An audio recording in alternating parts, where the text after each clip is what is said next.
you want to hear details, but you don't. It's just I get this image in my head of God, what she must have been going through. And Did you kill Christie Wilson? No, I had nothing to do with her disappearance. How could she simply disappear after she was with you? I don't have answers. It's been 24 hours since I talked to you last, and I'm worried sick about you. In that period of time, I believe that she was incapacitated in some fashion and probably laid in the backseat. He was reading through, once ingested, how long does it take to leave your system?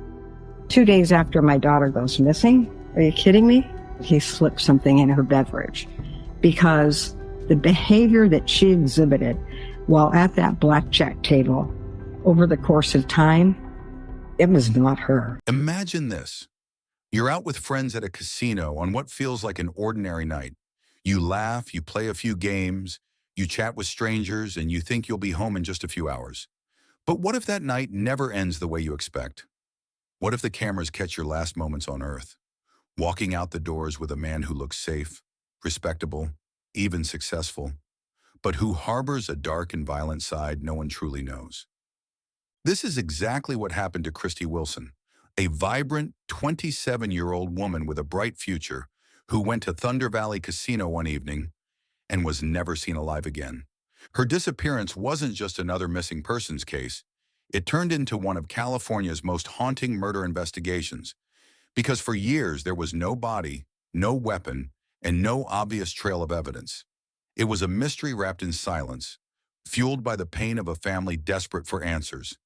And at the center of it all was a man named Mario Garcia, a man who believed he was smarter than everyone else, a man who thought he had committed the perfect crime. Christie Wilson wasn't some reckless stranger drifting through life. She was smart, funny, and deeply loved by her family. Her parents described her as full of energy, the kind of person who lit up a room the second she walked in. She had goals, ambitions, and a promising career ahead. Which is why, when she suddenly disappeared on October 5th, 2005, alarm bells rang almost instantly. That night, Christie decided to go to Thunder Valley Casino near Sacramento, California. She went with a friend, but like most social nights, they didn't spend every second side by side. Surveillance footage later showed Christie walking confidently through the casino, playing games, chatting, enjoying the energy of the room. It looked like any normal evening. But casinos also have eyes everywhere. Hundreds of cameras recording every movement, every interaction. And those cameras would later become crucial, because they caught Christie speaking with a man at one of the gaming tables. He was older, dressed neatly, and didn't stand out as threatening. That man was Mario Garcia. Mario wasn't some random drifter. He was a 53-year-old software engineer, married with children, living what many would describe as a stable life. On paper, he looked like a family man who had it all, but appearances can be dangerously misleading. Christie and Mario spent some time together at the casino, laughing and playing. And then, just after 1 a.m., cameras recorded the two of them leaving together. Christie, in her jeans and jacket, followed Mario out the front doors. That footage is the last living image of Christie Wilson anyone would ever see. She didn't come home that night. She didn't call her family. She didn't answer her phone. And when she didn't show up for work the next day, her family knew something was very wrong. Investigators immediately began retracing Christie's steps. The casino footage gave them a starting point. It showed exactly who she was last seen with. Police identified Mario Garcia and quickly went to his home.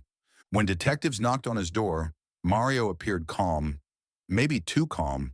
He admitted to meeting Christie but claimed nothing bad happened. According to him, they argued in the car after leaving the casino, and Christie decided to get out and walk away. He insisted that was the last time he saw her, but detectives couldn't ignore what they were looking at. Mario had fresh scratches all over his face, his arms, and even on his hands.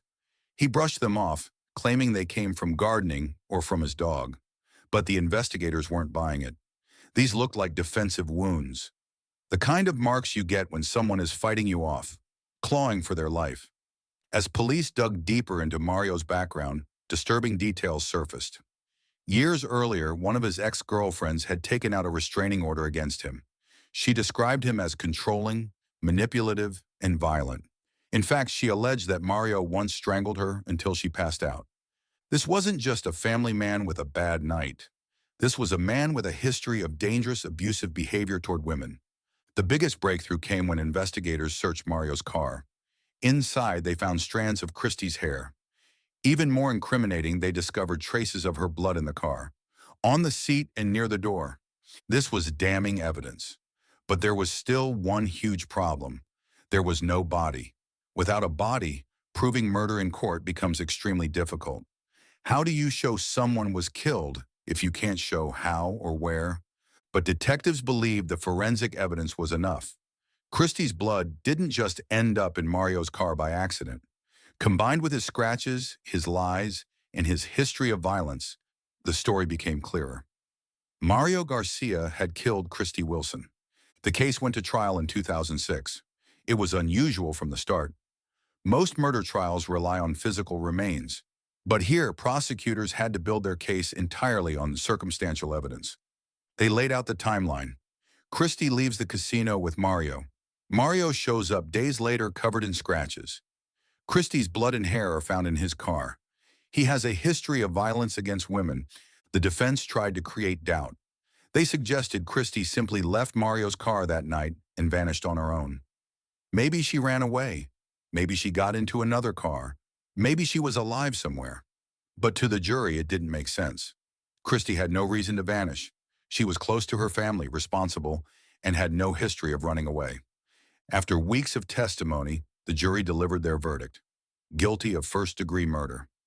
Mario Garcia was sentenced to 59 years to life in prison. For Christie's family, the verdict brought some relief. Justice had been served, but there was still a massive wound left open. Mario refused to reveal where Christie's body was. For years, Christie's parents lived in agony. They knew Mario had killed their daughter, but they couldn't lay her to rest. They couldn't visit her grave. They couldn't say a proper goodbye. Mario, sitting behind bars, stayed silent, maintaining his innocence despite the mountain of evidence. He believed that without a body, he still held control. Then in 2020, 15 years after Christie's disappearance, investigators finally located her remains. Her body was found in a rural area of Placer County, linked to property connected with Mario Garcia.